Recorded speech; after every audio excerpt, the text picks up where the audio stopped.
Welcome back. You're still watching Your Story on SA Today. Now, the National Assembly Speaker, Thandi Modise, says that the work of the Truth and Reconciliation Commission needs to be continued in South Africa. Modise was speaking at an International Healing Journeys conference in Cape Town. The conference is aimed at fostering dialogue around healing and justice.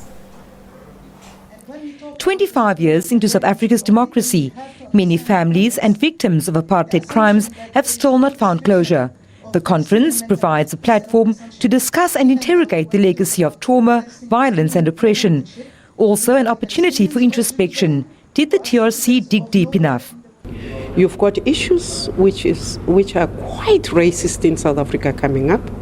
You have anger flaring.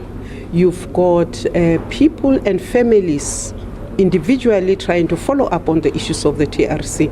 That surely must say to us that we need to move closer to the situation and guide it so that it doesn't deteriorate to where we are being pushed. Sometimes I think that certain sections of the South African society are pushing us to the ultimate.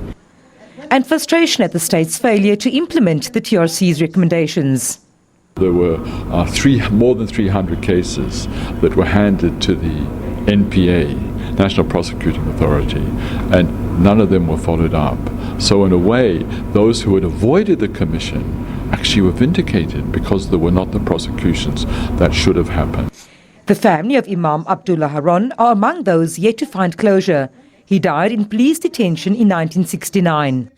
The family is also considering a request to reopen the inquest into his death. A 2017 inquest into the death of anti-apartheid activist Ahmed Timol overturned a previous finding that he died by suicide. The Healing Journeys conference has drawn delegates from around the world. We didn't pursue restorative justice as such, but often I find that just giving people an opportunity to share their stories and to have it acknowledged, to have it listened to, and in some cases recorded and documented for posterity is very important in itself. The conference will also deal with questions around environmental justice and healing the wounds of poverty and inequality. Vanessa Puna, SABC News, Cape Town.